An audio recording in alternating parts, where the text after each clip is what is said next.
Hello and welcome to the Lazarus and Dangerfield show. We are back. Buenas noches, Mr. Dangerfield. Quesadillas, Mr. Lazarus. Do your Coming up best. on this week's show, we are going to be going into the future to fight crime. That's right, we are going to be looking at future cap movies. So that will be Demolition Man, Van Damme's classic 90s movie Time Cup, and Jet Li's The One. But first, what have you been watching this week, Mr. Lazarus? So this week I watched A Night in Paradise. Sounds erotic. I like it. Yes, it really wasn't in any way, shape, or form. A Night in Paradise is a Korean film. Came out. It's a Netflix exclusive. It Okay, came cool. out this year. It stars Cha Seung-won. He's a famous model turned actor. That sounds really odd because that kind of. But then think Gal Gadot, and she's not bad at what she does, so it works. Hmm. Anyway, it also stars Tae-goo, who's been in a few things if you're familiar with Korean cinema, and Jeon Yeo-been. I swear that's a horrible pronunciation. I bet if I read it in the Korean, it will be much better. Hold on. Jeon Yeo-been. There you go. Thank you, There we Wikipedia. Jeon Yeo-been. They just write it as Bean. She is not Mr. Bean, believe me. She's far from it. She's actually exceptional in this movie. She was go. Okay. one of my favorite parts of it. I've not really seen anything that she's been in. Um, if you're familiar with Jun Ji-hyun, I'm just saying names here now, aren't I? She Korean names. She kind of reminds me of her. She's a bit of a foxy lady, very strong personality. I like that. And the way she portrays this role, she's a very strong individual.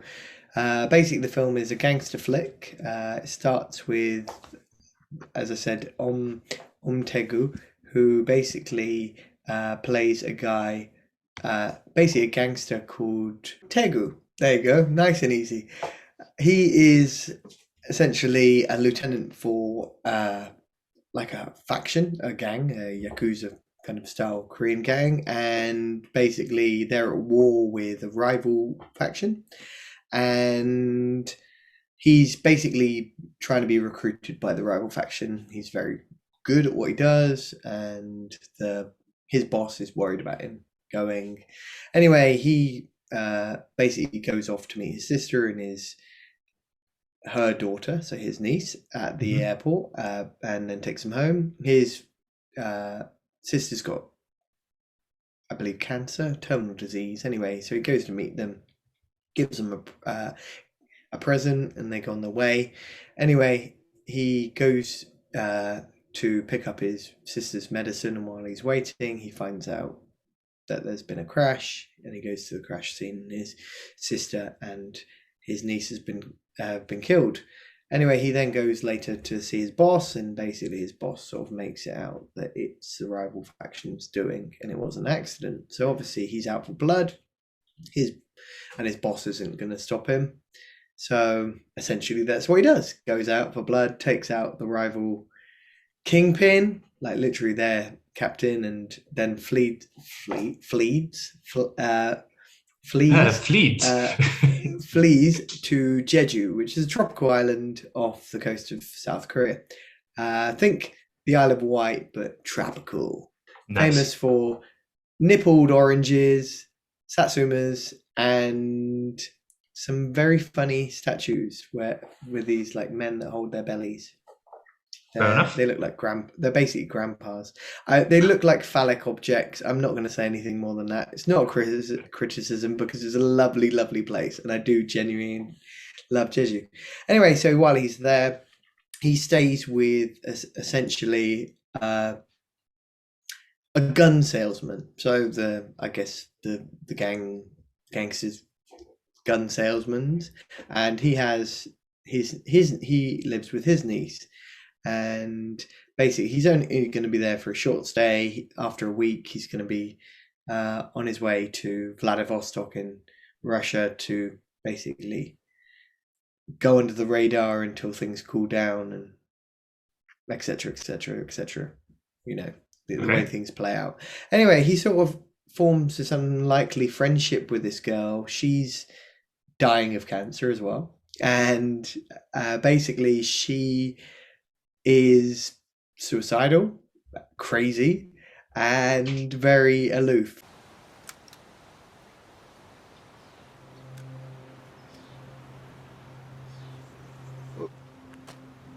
She has this amazing way of talking to people. She's very blunt. She doesn't use the honorifics, which is very common in Korean and Japanese society, and will speak to people plainly, which is much to people's chagrin. You know, they actually get quite wound up by her at times by the way she just. Even Tae-goo is like, "Hey, like, why are you talking to me?" And she's like, "Well, I'm dying. What difference does it make? Get over yourself."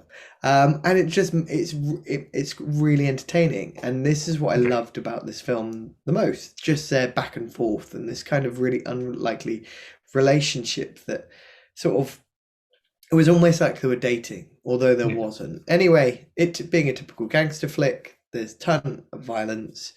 It's a lot, a lot of knives. They come out a lot, and obviously it's a revenge flick. So essentially, he's committed a heinous act by killing the rival captain. So they're going to want blood. So the lieutenant of I guess his opposite number wants, in this case played by Cha Seung-won, wants blood. So he works out tit for tat, I guess, with his boss, and his boss, Tae-goo's boss, basically sells him out, and they go to Tae-goo. They go to Jeju to catch Tae-goo. And yeah, so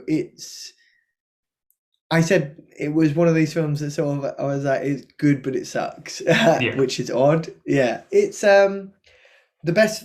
As I said, the best part is great acting. There's some great acting in it. It's just like any sort of Korean, as I said, Japanese gangster, yakuza kind of style film.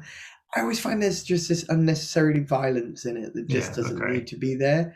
But then the acting is superb, the cinematography is superb, and I would recommend it. It is on Netflix. It's a Netflix commissioned film, so it will be on your Netflix wherever you are. It's called Night in Paradise, and I would recommend it. Definitely, it's if you're not familiar with Korean cinema, it's definitely a good entry level into it.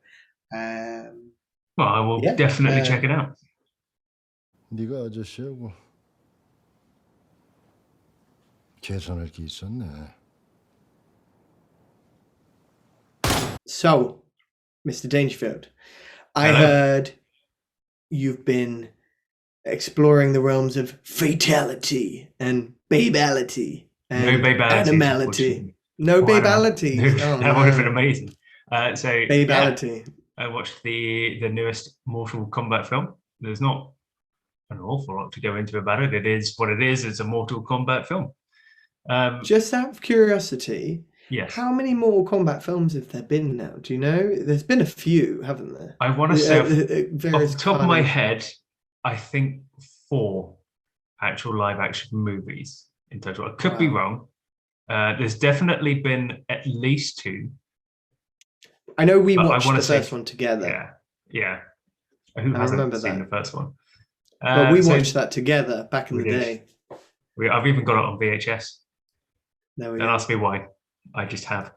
Okay, so the new Mortal Kombat. It's good.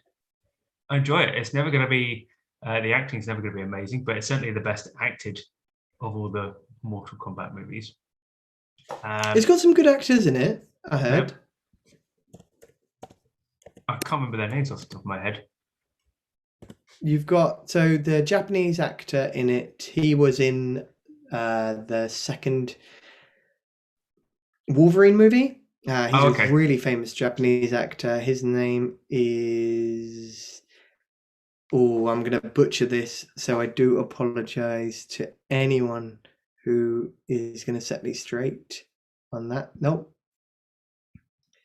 I'm going to get this. Hiroyuki Sanada. I think that sounded quite good.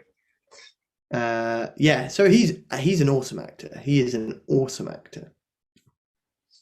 But I digress. Yeah, I'd He recommend was watching it. Raiden. He was Raiden. He wasn't in it that much, which is a Oh. shame. Raiden was always my Probably favorite character. too expensive for a good actor. That's why. No, this was. I enjoyed this movie. Yeah, it's a lot of fun. The fight scenes are amazing. The special effects are amazing. The acting's good. Sorry, I lie. He was Scorpion. Oh, he was Scorpion. He was Scorpion. amazing. My bad. He was amazing. Bad. He's only really in it at the start and at the end. Scorpion, but yeah, he was brilliant. Sub-Zero was brilliant. Their battle was brilliant. It's a shame because it felt rushed. It was a good movie, and it felt like they tried to cram everything into it. So basically, the kind of origins of everything, all the fight scenes, and then like a big dramatic ending. And they've kind of left it open for a sequel, but it kind of felt like, for me personally, it would have been better if they perhaps split it into a trilogy. So perhaps the first movie just kind of setting up who everyone is and putting everything into place, and leave all the big stuff to the big third movie. That the only move you know, mate?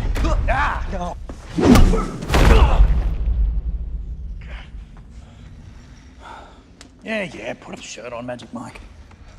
I should ask, or I should mention, like, what is Mortal Kombat for anyone who, we've said we saw the first go, but what is Mortal Kombat for anyone who hasn't seen Mortal Kombat or doesn't know what Mortal Kombat is because they live under a rock or so Mortal Kombat somewhere in the Amazon? Is basically a fighting game, a very violent fighting game. They came out in the 90s.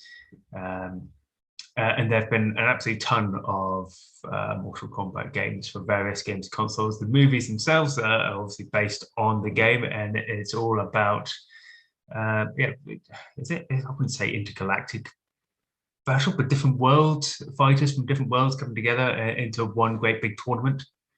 And obviously there's a winner of that tournament. I mean, that's it in a nutshell, really. So a bit like The Devil Wears Prada, then. So much like it, with hints of 101 Dalmatians. I was going to say, that was next on my list. But yeah, I would recommend checking this film out. It's just, yeah, I mean, it is what it is. Most people know what Mortal Kombat is. Most people know, I'd say a good portion of people probably know the original 90s Mortal Kombat movie, which is just awful. Let's face it. Sure. And this is just a really nice, decently done version of Mortal Kombat, where they try to keep as much of it live action as possible. So they use very little CG, only where it was really, really necessary, which is quite nice to keep it more aesthetically real. But yeah, check it out.